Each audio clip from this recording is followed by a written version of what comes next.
Hi friends, A and വേൾഡിൻ്റെ പുതിയൊരു വീഡിയോയിലേക്ക് എല്ലാ കൂട്ടുകാർക്കും സ്വാഗതം. അപ്പോൾ ഇന്ന് ഞാൻ ചെറിയൊരു day in my life video ആണ്. ഇപ്പോൾ അവധിയാണല്ലോ, അത് കാരണം അപ്പോൾ ഞാൻ വിചാരിച്ചു ചെറിയൊരു day in my life video എടുത്തേക്കാമെന്ന്. അപ്പോൾ ഞാൻ രാവിലെ തുണി അലക്കാനായിട്ട് ഇറങ്ങി പോവാട്ടോ. ഇപ്പം നമുക്ക് വീട്ടുമുറ്റത്ത് വെള്ളം കിട്ടുന്നില്ല. ഇപ്പോൾ താഴെയാണ്, വീടിൻ്റെ കുറച്ച് താഴെയായിട്ടാട്ടോ വെള്ളം കിട്ടുന്നത്. അപ്പോൾ അങ്ങോട്ട് ഇറങ്ങി പോവാണ്. ഓലിയിൽ നിന്ന് നമുക്ക് ഓസിട്ട് വെള്ളം വരുന്നതാണ്, നമ്മുടെ പറമ്പിൽ തന്നെ ഉള്ളതാണ്. അപ്പോൾ ഞാൻ അങ്ങോട്ട് ഇറങ്ങി പോവാട്ടോ. അപ്പോൾ അവിടെയൊക്കെ ഒന്ന് കാണിക്കാമെന്ന് വിചാരിച്ചു. നമുക്ക് കുറച്ച് ഏലവും കാപ്പിയൊക്കെ നിൽപ്പുണ്ട് കേട്ടോ. കുറേ ദിവസങ്ങൾക്ക്, ഒത്തിരി നാളുകൾക്ക് ശേഷം കഴിഞ്ഞ ദിവസമായിട്ട് ഒരു നല്ല മഴ നമുക്ക് പെയ്തായിരുന്നു. അപ്പോൾ അത് കാണുകൊണ്ട് തന്നെ കാപ്പിപ്പൂവിനൊക്കെ നല്ലതായിട്ട് ഇതുകൊണ്ട് വിടരാടൊക്കെ ആയിട്ട് വരുന്നുണ്ട് കേട്ടോ. അപ്പോൾ നല്ല രസമാണ് നമുക്കിത് കാണാനായിട്ട്. കാപ്പിപ്പൂ വിരിഞ്ഞെങ്കിൽ നല്ലൊരു മണമാണ് കാപ്പിപ്പൂവിൻ്റെ. ഇപ്പോൾ ഈ നീല പടുതാണെന്ന് നമ്മൾ വെള്ളം സൂക്ഷിച്ച് വെച്ചേക്കുന്നതാണ്. എങ്ങാനും വെള്ളം പറ്റിപ്പോയിരുന്നെങ്കിൽ നമുക്ക് ആവശ്യത്തിനുള്ള വെള്ളത്തിന് വേണ്ടിയിട്ട്. ഇപ്പം അങ്ങനെ വെള്ളം ഇങ്ങനെ പറ്റിപ്പോയിട്ടില്ല, എന്നാലും എങ്ങാനും എന്തെങ്കിലും പറ്റിയാലെന്ന് ഓർത്ത് നമ്മളെ സൂക്ഷിച്ചിടുന്നേ ഉള്ളൂ കേട്ടോ. ഇത് കണ്ടോ, കാപ്പിപ്പൂ വിരിഞ്ഞിരിക്കുന്ന, കാപ്പി മുട്ടായിട്ട് നിൽക്കുന്നത് നിങ്ങളെല്ലാവരും ഒന്ന് കാണിക്കാമെന്ന് വിചാരിച്ചത് കൊണ്ട് ഇതേപോലെയാണ്. ഇപ്പോൾ ഒരു ചെറിയൊരു മഞ്ഞ കളർ കൂടിയായിട്ടാണ് നിൽക്കുന്നത്. ഇപ്പോൾ 2 ദിവസം കഴിയുമ്പോഴത്തേക്കും നല്ലൊരു വെള്ള കളറാകും. എന്നൊരു വിരിഞ്ഞ് കഴിയുമ്പോഴത്തേക്കും നല്ല രസമാണ്. ഇപ്പോൾ നമ്മുടെ ഓസ് ഇട്ട് വെള്ളം വരുന്ന കേട്ടോ ഇത്. ഇപ്പോൾ നമ്മളിവിടെ വന്നാണ് തുണി അലക്കുന്നത്. ഇപ്പോൾ ഒത്തിരി തുണിയൊന്നും ഇല്ല കേട്ടോ, എല്ലാ ദിവസവും തുണി അലക്കിക്കൊണ്ടിരിക്കുന്നതാണ് കൊണ്ട് തന്നെ ഒരുപാട് തുണിയൊന്നും ഇല്ല. പക്ഷേ വെയിലാകുന്നതിന് മുന്നേ തുണി അലക്കിയിട്ട് പോയില്ലെങ്കിൽ നല്ല ചൂടാണ്, ഇവിടെ നിൽക്കാൻ മേലാത്ത പോലെ ചൂടാണ്. അപ്പോൾ ഞാൻ രാവിലെ തുണിയാക്കി അലക്കുവാണ്.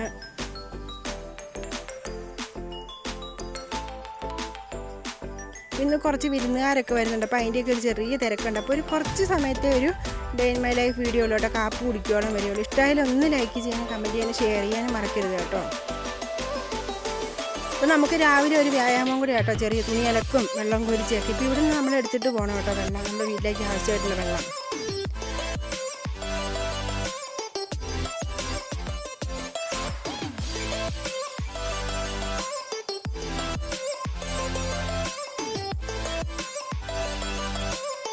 അപ്പോൾ ഇപ്പോൾ ഇവിടെ ചെറിയൊരു തണുപ്പും എല്ലാം ഉണ്ട്. നമുക്ക് ഒത്തിരി ഭയങ്കരമായിട്ടുള്ള ആവി അങ്ങനത്തെ പ്രശ്നങ്ങളൊന്നും നമുക്കില്ല, കാരണം ഹൈ റേഞ്ച് ആയത് അതുകൊണ്ട് തന്നെ.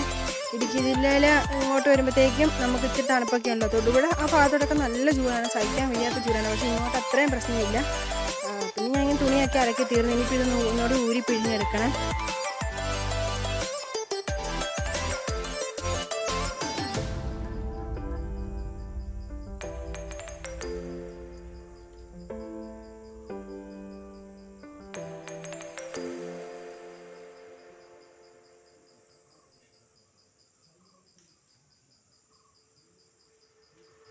രാവിലെ നമ്മുടെ ജോലികളൊക്കെ ചെയ്ത് തീർത്ത് വെക്കാൻ നമുക്ക് കുറച്ച് നേരം വിശ്രമിക്കാനും എല്ലാം ഉള്ള സമയം നമുക്ക് കിട്ടുമല്ലോ.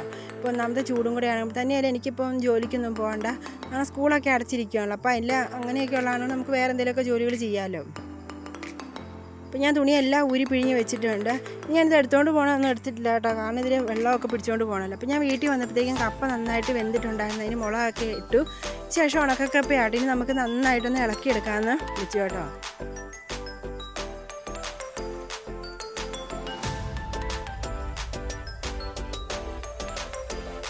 ഉണക്കക്കപ്പയാണ് കൊണ്ട് തന്നെ ഇത്തിരി തലേ ദിവസം നമ്മൾ വെള്ളത്തിലൊക്കെ ഇട്ട് കുതിർത്തെടുത്തേക്കുന്ന കേട്ടോ. അപ്പോൾ നന്നായിട്ടൊന്ന് ഇളക്കിയെടുക്കണം. നന്നായിട്ട് ഇച്ചിരി പൊടിഞ്ഞ് വെന്തിരിക്കുന്ന കപ്പയാട്ടോ എനിക്ക് ഇഷ്ടം. ഞാൻ നന്നായിട്ട് കുഴച്ചെടുക്കുകയാണ് നമ്മുടെ കപ്പ ഇളക്കുന്ന കോലും കൊണ്ട്.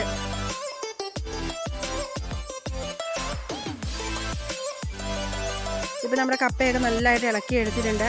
അപ്പോഴേക്കും മീൻ മേടിച്ചിട്ട് വന്നിട്ടുണ്ട്. അപ്പോൾ എന്നാൽ മീൻ കറി വെക്കാമെന്ന് വിചാരിച്ച്, അമ്മയുടെ സ്പെഷ്യൽ റെസിപ്പി ആട്ടോ, ഒരുപാട് മസാലകളൊന്നും ചേർക്കാത്ത അമ്മയുടെ സ്പെഷ്യൽ റെസിപ്പിയാണ്. അപ്പോൾ അതിനായിട്ട് ഞാൻ ഇഞ്ചിയൊക്കെ ചിരണ്ടി എടുക്കാമെന്ന് വെച്ച്. ഇഞ്ചിയും പച്ചമുളക് ഇല്ലായിരുന്നു, അതാണ് കൊണ്ട് പച്ചമുളക് ഇട്ടിട്ടില്ല. ഇഞ്ചിയും വെളുത്തുള്ളി, നമ്മുടെ ചുമന്ന മുളക് പൊടിയൊക്കെയാണ് ഇതിനകത്തിരിക്കുന്നത്, നമ്മുടെ ചെറിയ ഉള്ളിയാട്ടോ.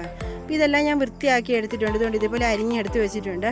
ആ സമയത്തേക്ക് അമ്മ ചട്ടി അടുപ്പത്ത് വെച്ചിട്ടുണ്ടായിരുന്നു കേട്ടോ. അതിലേക്ക് കടുകും ഉലുവ ഇട്ട് കൊടുത്തിട്ടുണ്ടായിരുന്നു. ഉലുവ മൂക്കാൻ ഒത്തിരി താമസം വന്നപ്പോൾ അതിന് ശേഷം അതിലേക്ക് ഞാൻ എടുത്ത് വെച്ചിരിക്കുന്ന ഇഞ്ചിയും വെളുത്തുള്ളിയും ചെറിയ ഉള്ളിയും കൂടി ചേർത്ത് കൊടുക്കുക കേട്ടോ. ഇതിനകത്ത് പച്ചമുളകും കൂടി കൊണ്ട് ഇട്ട് കൊടുക്കുകയാണെങ്കിൽ അതും വളരെ നല്ല ടേസ്റ്റ് ആയിരുന്നു കേട്ടോ. കറിവേപ്പിലയും കൂടി ചേർത്ത് കൊടുക്കും. ഇനി നമുക്ക് നന്നായിട്ടൊന്ന് വാടി കിട്ടുന്ന ആ ഒരു സമയത്തേക്ക് നമുക്കിതിലേക്ക് 4 കുടംപുളി ഇട്ട് കൊടുത്തു കേട്ടോ. ഇത് പെട്ടെന്ന് പുളി പിടിക്കാനായിട്ടാട്ടോ 4 കുടംപുളി ഇട്ട് കൊടുത്തു. നമ്മുടെ ഇവിടുത്തെ പുളി തന്നെയാണിത്, അത്യാവശ്യം നല്ല പുളിയുള്ളതാണ്. ഇനി അതിലേക്ക് ആവശ്യത്തിന് ഉപ്പ് ചേർത്ത് കൊടുത്തു. ഇനി അതും കൂടി ഇട്ട് കൊടുത്ത് നന്നായിട്ടൊന്ന് ഇളക്കി എടുക്കുക കേട്ടോ. ഇനി ഇതിലേക്ക് ആവശ്യത്തിന് ചുവന്ന മുളക് പൊടി, വേറെ ഒരു മസാലകളും നമ്മളിതിലേക്ക് ചേർത്ത് കൊടുക്കുന്നില്ല. പക്ഷേ നല്ല സൂപ്പർ ടേസ്റ്റി ആയിട്ടുള്ളൊരു മീൻ കറി ആട്ടോ ഇതാണ്. അപ്പോൾ ഇതിലേക്ക് ഞാൻ ഇത് കണ്ട് നമ്മുടെ മുളക് ഇട്ട് കൊടുത്തു. മുളക് നന്നായിട്ട് മൂത്ത് വന്നതിന് ശേഷം നമുക്കിതിലേക്ക് മീൻ കഷ്ണങ്ങൾ ചേർത്ത് കൊടുക്കാം കേട്ടോ. വേറെ കാശ്മീരി മുളക് പൊടി അങ്ങനെയൊന്നും ചേർത്ത് കൊടുക്കുന്നു, ഇത് മാത്രമേ ചേർത്ത് കൊടുക്കുന്നു. ഇനി ഇതിലേക്ക് നമ്മുടെ മീൻ കഷ്ണം ചേർത്ത് കൊടുക്കുകയാണ്. മീൻ ഇച്ചിരി പൊടിഞ്ഞതായിരുന്നു കേട്ടോ, ഞുറുക്കാൻ അങ്ങ് പറ്റത്തില്ലാത്ത പോലത്തെ ഇതായിരുന്നു കേട്ടോ. ഇത് നമുക്ക് നന്നായിട്ട് ഇളക്കി യോജിപ്പിച്ച് കൊടുക്കാം കേട്ടോ. നല്ല ടേസ്റ്റി ആയിട്ടുള്ളൊരു മീൻ കറി കേട്ടോ. നമുക്ക് നന്നായിട്ട് യോജിപ്പിക്കുക. പച്ചമുളകൊക്കെ അരിഞ്ഞിടുവാണെങ്കിൽ വേറൊരു ഇതും കൂടെ വന്നേനെ കേട്ടോ, പക്ഷേ പച്ചമുളക് ഇല്ലായിരുന്നു. നമുക്ക് നന്നായിട്ട് ഇളക്കി യോജിപ്പിച്ച് കൊടുത്തതിന് ശേഷം ഇതിലേക്ക് ആവശ്യത്തിന് വെള്ളം ഒഴിച്ച് കൊടുത്ത് നമുക്ക് നന്നായിട്ട് വേവിച്ചെടുക്കാം. ഇതിലേക്ക് വെള്ളം ഒഴിച്ച് കൊടുത്ത് ഇപ്പോൾ ഇങ്ങനെ ചെയ്ത് കൊടുക്കുന്നത് നന്നായിട്ട് ഉപ്പും പുളിയെല്ലാം പുളി നമ്മൾ അരകല്ലെ വെച്ച് നന്നായിട്ട് ചതച്ചെടുത്തിട്ടാട്ടോ ഇതിലേക്ക് ഇട്ട് കൊടുക്കുന്നത്. അപ്പോൾ അതാണ് കൊണ്ട് തന്നെ നമുക്ക് പെട്ടെന്ന് പുളി ഇറങ്ങി കിട്ടും.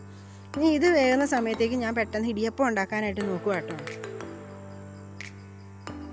അപ്പോൾ അവർ പിള്ളേരൊക്കെ ഉണ്ട്, അപ്പം പിള്ളേരൊക്കെ മടുത്താണ് വരുന്നത്. അപ്പോൾ അവർക്കൊക്കെ ഇഷ്ടമാണെങ്കിൽ ഇടിയപ്പം കൂടെ ഉണ്ടാക്കാമെന്ന് വിചാരിച്ചു. അപ്പോൾ ഞാൻ അജ്മിയുടെ പൊടിയാട്ടോ ഉപയോഗിക്കും, നല്ല പൊടിയാണ് ഇടിയപ്പപ്പൊടി. ഇപ്പോൾ ആവശ്യത്തിന് പൊടി ഇട്ട് കൊടുത്തു. ഇനി അതിലേക്ക് ഞാൻ സ്വല്പം വെളിച്ചെണ്ണ ഉപ്പും കൂടെ ചേർത്ത് കൊടുത്തതിന് ശേഷം തിളച്ച വെള്ളത്തിലാട്ടോ ഇത് നമ്മൾ കുഴച്ചെടുക്കുന്നത്. ഇടിയപ്പം എന്ന് വെച്ചാൽ നമുക്ക് ഉണ്ടാക്കാൻ ഇത്തിരി പാടാണെങ്കിലും കഴിക്കാൻ നല്ല ടേസ്റ്റി ആയിട്ടുള്ള ഒരു റെസിപ്പിയാണ് ഇടിയപ്പം. ഒരു സ്നാക്സ് ആയിട്ട് നമുക്ക് ഏത് കറി കൂട്ടി വേണമെങ്കിലും നമുക്ക് കഴിക്കാം. അപ്പോൾ ഞാൻ എനിക്ക് വെളിച്ചെണ്ണ ഉപ്പും കൂടെ ചേർത്ത് കൊടുത്ത് നമുക്ക് നന്നായിട്ട് ഇളക്കി കൊടുക്കാം. അത് കഴിഞ്ഞിട്ട് ഞാൻ വെള്ളം തിളപ്പിക്കാൻ വെച്ചിട്ടുണ്ടായിരുന്നു. ഇടിയപ്പം നമ്മൾ കുഴയിലൊക്കെ ഇത്തിരി പ്രശ്നം വന്നാൽ നമുക്ക് പിന്നെ ഉണ്ടാക്കാനും കൂടെ വളരെ ബുദ്ധിമുട്ടായിരിക്കും. ഞാൻ തിളച്ച വെള്ളം ഒഴിച്ച് കൊടുത്തു. നമുക്ക് കൈക്ക് ഇളക്കാനൊന്നും പറ്റത്തില്ല. അപ്പോൾ ഞാൻ സ്പൂൺ കൂട്ടി ഒഴിച്ച് നന്നായിട്ട് ഇളക്കി കൊടുക്കുകയാണ്.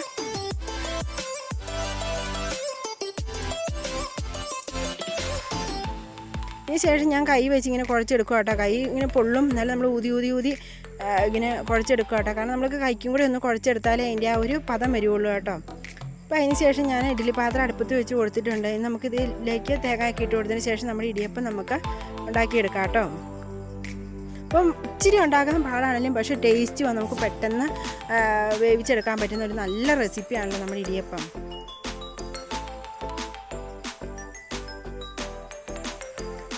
തേങ്ങ ഇച്ചിരി കൂടുതലിടുവാണെങ്കിൽ നമുക്ക് ചുമ്മാ ചൂടോടുകൂടി തിന്നാൻ തന്നെ നല്ലൊരു ഇതാണല്ലോ. അപ്പം ഞാൻ അതും ഉണ്ടാക്കി അങ്ങനെ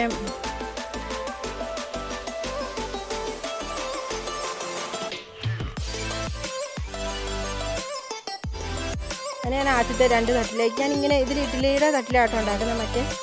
മറ്റേ വട്ടത്തിലുള്ള അതിലുണ്ടാക്കുന്നില്ല, ഇതിലേക്ക് മാത്രം ഉണ്ടാക്കി എടുത്തിട്ടുള്ളൂ. നമ്മുടെ മീൻകറിയൊക്കെ വെന്ത് വാങ്ങി നമ്മൾ ആവിയെടുപ്പയിലേക്ക് വെച്ചിട്ടുണ്ട് കേട്ടോ. അതിൻ്റെ അടുത്ത് നമ്മുടെ ഇഡ്ഡലി പാത്രത്തിലെ വെള്ളം നന്നായിട്ട് തിളച്ചിട്ടുണ്ട്. ഇതിലേക്ക് നമ്മൾ ഉണ്ടാക്കി വെച്ചിരിക്കുന്ന ഇടിയപ്പം ഇറക്കി വെച്ച് കൊടുത്തേക്കും കേട്ടോ. നമ്മൾ ഇഡ്ഡലി പാത്രത്തിൽ ഞാൻ ഇടിയപ്പം എല്ലാം ഇങ്ങനെ ഉണ്ടാക്കി എടുത്തിട്ടുണ്ട്. ഇത് 2-3 നിർത്തായിട്ട് ഇതിലാണ് ഉണ്ടാക്കുമ്പോൾ നമുക്ക് 2-3 നിർത്തായിട്ട് ഉണ്ടാക്കിയെടുക്കണം കേട്ടോ. അപ്പോൾ നമ്മുടെ ഇടിയപ്പം എല്ലാം റെഡി ആയിട്ടിട്ട് അത് കഴിഞ്ഞപ്പോൾ നമ്മുടെ അടുക്കള എന്നോട് ക്ലീനൊക്കെ ആക്കിയിട്ടതിന് ശേഷം ഞാൻ കാപ്പി കുടിക്കാമെന്ന് വിചാരിച്ചു.